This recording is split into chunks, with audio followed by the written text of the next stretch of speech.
A successful day of dock fishing.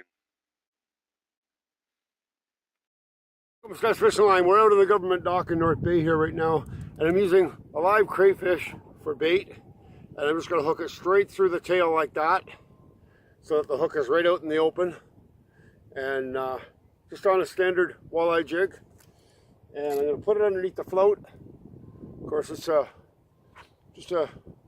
one of those floats, you know. I'm just going to put it off the front of the dock here and hope for the best. I had to hit here earlier. Now watch that float. We'll see what that float does. Usually some bass around here. It's usually pretty good. We'll see if we can get a hit right away here. Be nice to put one up. But crayfish are a really good bait. I don't know if you saw the other video of underwater angling where I was using the crayfish under the water. Well, of course, it's all presentation. You got to get the bait into the right spot. Here, there's not as much structure as there was in that other video. There was a lot of logs and rocks and even railroad rails that you get hung up on under the water there. Here, it's pretty flat. There's a little bit of weed out here. It's mostly sand, but the dock is the structure that attracts the fish. And see my floats drifting off the side there with the current that comes around the front of the dock here. And I'm just hoping for the best right now. There could be a bass hanging around the front here. Very calm water conditions today. A little bit of a probably northeast wind, which isn't usually the greatest for fish activity. But the one thing I can tell you is that the bass are definitely at this time of year hungry, and the bass are feeding on crayfish and some minnows, not a whole lot of minnows, but mostly feeding on crayfish right now. And I would try some topwater stuff here, frogs and poppers and stuff on the surface, but didn't have a whole lot of luck on that either. So I found the best bait at this time of year to be crayfish, or a crayfish imitation. Now there's a crayfish imitation we use here called the tube jigs, and I think I'm just getting a bite there now. Something's got it. See the float go flat like that? That's a real good sign. That means the fish is playing with it. Now here he goes. Here he goes. Oh, I missed it. How did I miss that? Okay, let's leave it down there, because sometimes I'll come right back at it. Maybe he'll be there. Yeah, he's still there. Oh, it's still bopping. Okay, we'll let him run off with it. That's the whole idea, is to let him run off with the bait. They're going to, sometimes the crayfish are a little large, they want to play with it, and it might take them a few times to bite it before they actually swallow it and get it in their mouth. My float's drifting off there now. I'm going to pull it up here and just reposition it.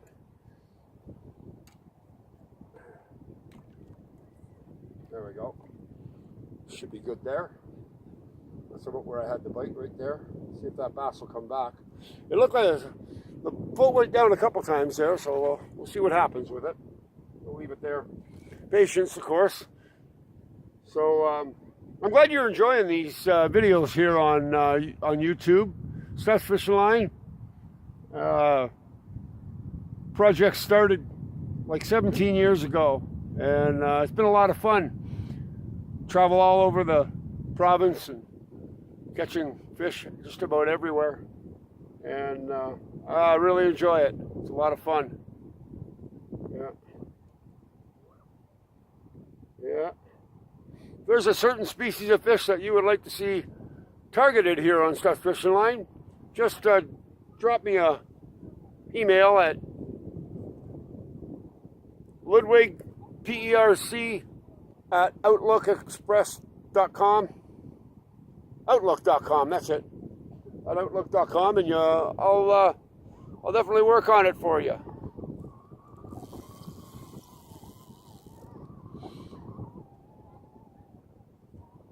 Yeah, that's Ludwig Perk at outlook.com. And I'll get you the species of your choice, and we'll we'll target that for you. But one more time today, we're here at Government Dock in North Bay, Ontario, and we're targeting smallmouth bass. And I'm bopping the line along and just letting it cruise with the current, because fish really relate to baits drifting at current speed. And I'm just drifting across here at this channel where the bass seem to be holding through here. And I had a couple of hits already, but I wasn't able to get the hook into one. I'm just hoping for the best here.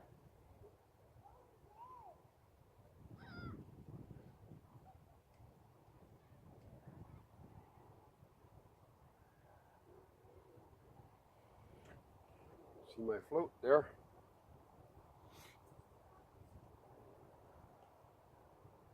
The float's just going by there now.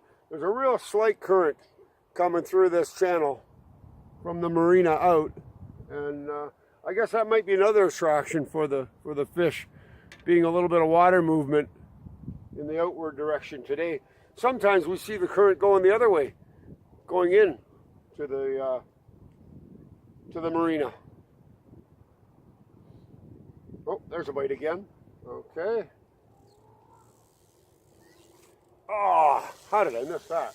He got the bait off. Time to get another bait here. Of course, crayfish, I'll give you a little insight to the crayfish. The crayfish, you can't buy them in stores anymore. The bait and tackle shops are not selling the crayfish, so you have to go out and catch them. I just use a juice jug, and I go put mast fins and snorkel on. I go down and grab them and roll the rocks over and grab them. Now, best way to grab a crayfish, of course, they've got pinchers, and they will try and pinch you. The best way to grab a crayfish is by the back, so that they don't pinch you.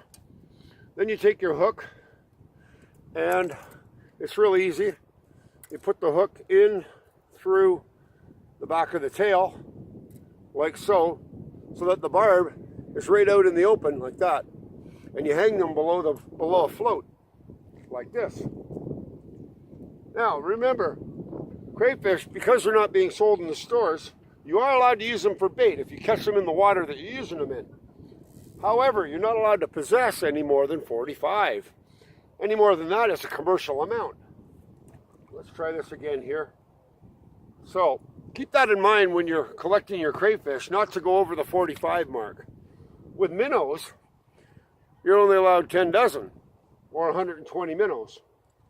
Well, that's the regulations in Ontario for bait. So make sure that you stay within those. Yeah. The float's sitting there again. That same spot.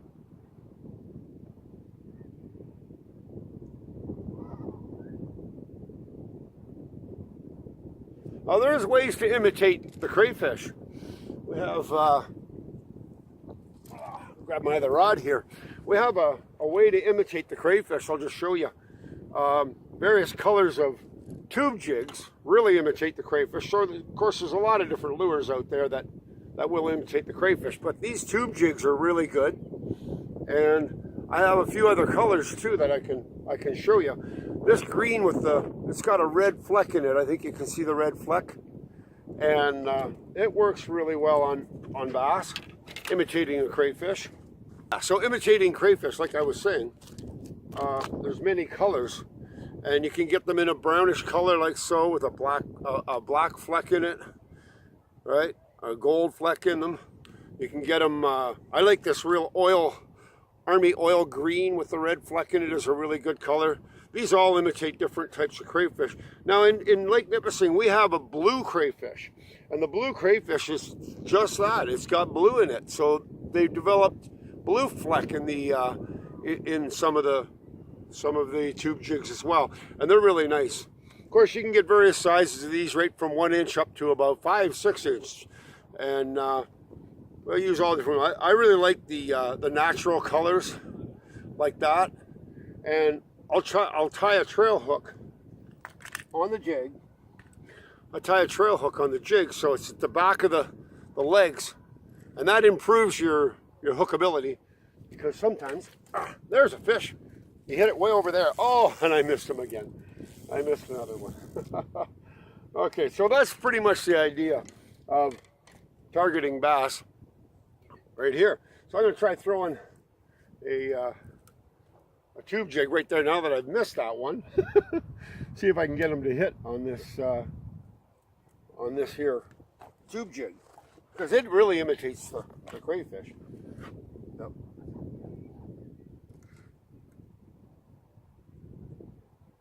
There he's right there. I'll spin you around. You can see.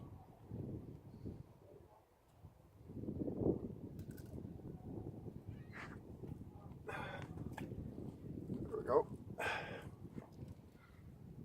Well, rule number one, you got to target it. Fish where the fish are. Rule number one. Yeah. And see if we can get this fish on. He was definitely there. I had a hit. He jumped right out of the water. It was off camera, but he jumped out of the water. Yeah, that was a nice bass. Yeah, I've had good luck on this kind of dark green, pasty green color.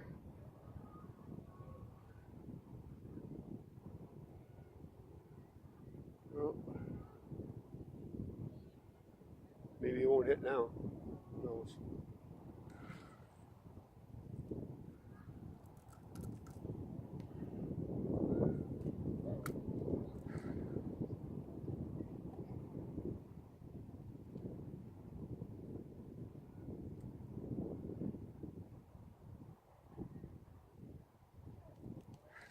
Always good to have two rods with two different setups, so you can grab one right away, you know. But don't have two lines in the water off the dock. That's not legal either. So you gotta watch the regulations when you're doing stuff like that. You can have two rods set up, just don't put two rods in the water at one time. Off the dock here, you're only allowed one. There he is. I got him that time. I got the hook in him that time. Oh yeah, good fish. Oh yeah. Oh yeah, he's fighting good. Oh, a good jumper. Oh yeah. Woohoo. Yeah, he's a nice fish. Oh yeah. That's about a 3-pounder. He's a bit off camera right now, but I'll get him up here. He's fighting good. Oh yeah. I got the top hook into him. It's good to have that trail hook, but this time around I got him right in the bridge of the mouth, so he's pretty good. Now I'm gonna play him out. Play him out a bit here because he's a pretty good sized fish. There we go. Just gonna get him up on the dock here.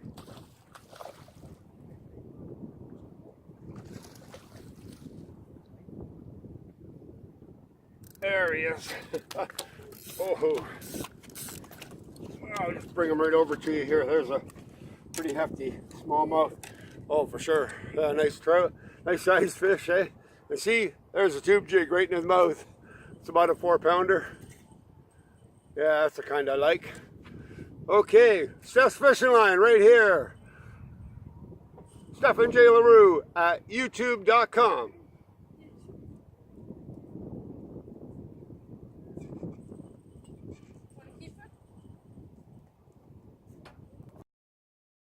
This size of crayfish and leave the bigger ones there to repopulate the lake. Crayfish are scarce and the weather is bad, or just as a backup second rod, after a missed fish, I use these tube jigs to imitate them. They are very effective. Oil green color with black fleck is my favorite pattern. I've been casting these tube jigs and they really imitate the crayfish. So, got a smallmouth on here. Oh, he's dancing. That's a dancer. They call them jumpers, eh? Let's get them up here. Nice little smallmouth. Not a big one. Gotta tighten my drag up here. There we go. I like having a loose drag just so that they don't snap. I'm only using 6-pound. There we go. Nice size smallmouth. But see, I'm using a tube jig, and it really imitates the crayfish. And that's pretty good. So, you know, that one I didn't even have the trail hook on. I just had a straight hook. Pretty good, eh? Smallmouth. Another one for the frying pan. Start Fishing Line.